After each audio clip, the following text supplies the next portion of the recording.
आप ही ने बयान चलाया है, आपने कौन सा तोड़ मरोड़ के पेश किया? आप भाजपा वालों का बयान कहाँ तोड़ मरोड़ के पेश करते हैं? आप तो कांग्रेस वालों का बयान तोड़ मरोड़ के पेश करते हैं। अस्सलामुअलैकुम वरहमतुल्लाहि वबरकातुहू। दोस्तान मोहतरम, इमरान प्रतापगढ़ी और असदुद्दीन ओवैसी साहब के ताल्लुक से बहुत बड़ी और बहुत ही अहम खबर सामने निकल कर आ रही है। मेरे दोस्तों, जैसे कि आपको मालूम है कि असदुद्दीन ओवैसी साहब के ऊपर इमरान प्रतापगढ़ी ने आरोप लगाए थे कि वो बीजेपी के बी टीम है और कितने खतरनाक तरीके से इल्जाम लगाया था। मेरे दोस्तों, जैसे कि आपको मालूम है कि बिहार के अंदर इलेक्शन चल रहा है और इसको लेकर के असदुद्दीन ओवैसी साहब के ऊपर इल्जाम लगाए जा रहे हैं। मेरे दोस्तों, अब एक और खबर सामने निकल कर आ रही है इमरान प्रतापगढ़ी के ताल्लुक से। अब लोग ये कह रहे हैं कि इमरान प्रतापगढ़ी माफी मांगे। मेरे दोस्तों, ओवैसी साहब के एक साथी हैं, उनकी एक वीडियो सोशल मीडिया पर खूब वायरल हो रही है। पहले आप वो पूरा वीडियो देख लीजिए, उसके बाद मैं आपको 2-4 वीडियो और दिखाऊंगा। आप पहले वो वीडियो देख लीजिए, उसके बाद हम आपसे चंद बातें करते हैं। आप पहले ये वीडियो देखिए।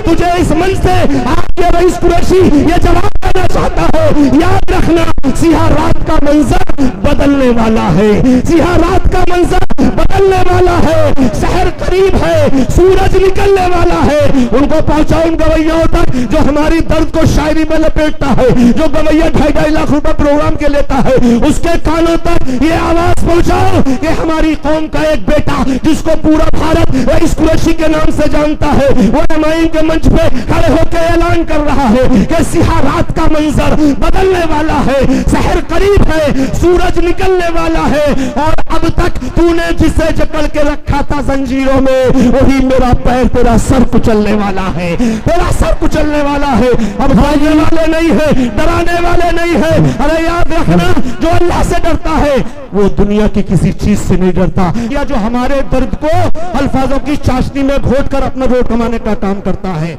उस गवैया को बता दो, न हिंदू कहीं के हैं न मुसलमान कहीं के हैं, दोनों यहीं रहेंगे, दोनों यहीं के हैं। हमें चाहा ही नहीं, हालात बदल सकते थे, मेरी आंख के आंसू तेरी आंखों से निकल सकते थे, तुम तो ठहरे रहे झील के पानी की तरह, साथ चलते तो बहुत दूर निकल सकते थे।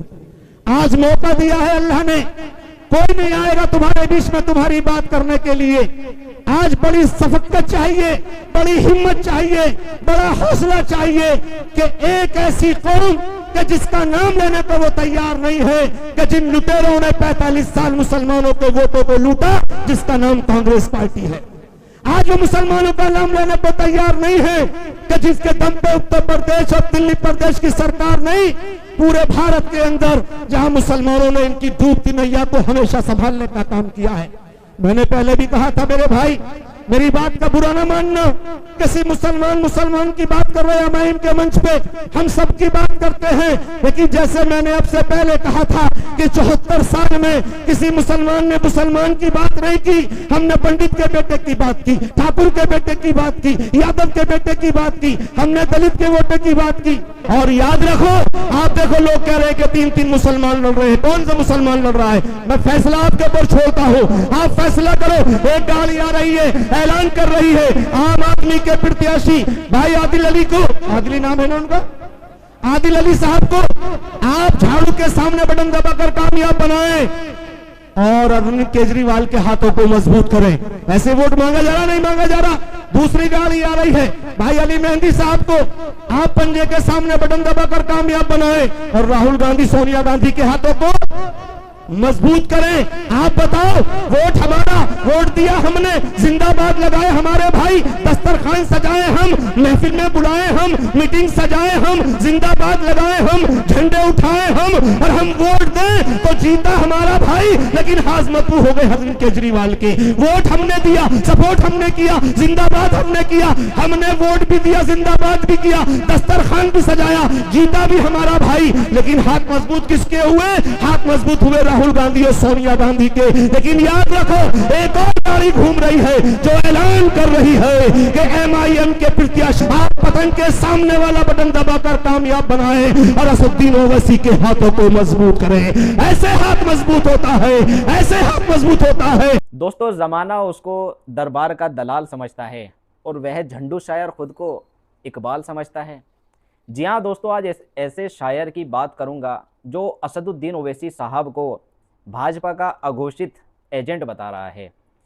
जिस शायर ने असदुद्दीन ओवैसी के नाम के कसीदे पढ़ पढ़ कर अपनी पहचान बनाई, अपना नाम कमाया, आज वो असदुद्दीन ओवैसी साहब को बीजेपी का अघोषित एजेंट बता रहा है। उस झंडू शायर को ये वीडियो ज़रूर भेज दीजिए और ये बता दीजिए कि ओवैसी साहब वो शख्स हैं जो हर बार पार्लियामेंट में अगर पहुंचते हैं तो खुद के दम पर पहुंचते हैं, जनता के बीच में जाते हैं और भारी भरकम 2 से 3 लाख वोटों से जीतते हैं। उस झंडू शायर को ये बता दीजिए कि ओवैसी साहब किसी की दलाली से, किसी के पैरों के तलवे चाट कर, किसी के जूते चाट कर लोकसभा में नहीं पहुंचे। जो शख्स खुद दलाली कर कर, लोगों के पैर चाट कर, जूते चाट कर राज्यसभा में पहुंचा है, उस झंडू शायर को ये समझा दीजिए कि ओवैसी वो ब्रांड है जिसने तुझे चमकाया है, जिसका नाम लेकर तूने जिसके कसीदे पढ़े, उस शख्स ने उस टाइम तेरा नाम बनाया है, उसको ओवैसी साहब कहते हैं। और एमआईएम के चाहने वालों से मेरी गुजारिश है कि बिहार पर फोकस रखें, एमआईएम को भारी भरकम वोटों से जिताएं।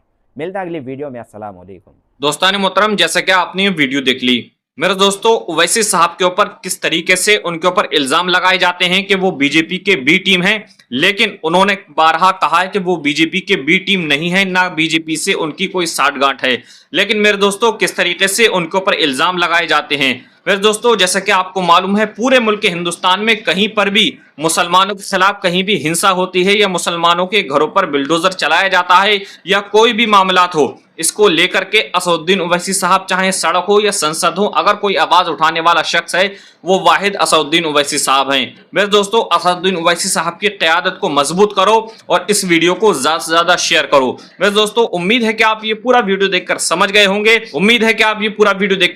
होंगे, इमरान प्रतापगढ़ी को चाहिए कि असदुद्दीन ओवैसी साहब से वो माफी मांगे। दोस्तान मोहतरम, उम्मीद है कि आप ये पूरा वीडियो देखकर समझ गए होंगे। मिलते हैं इंशाल्लाह आने वाले अपडेट के साथ। अस्सलामु अलैकुम वरहमतुल्लाहि वबरकातुहू।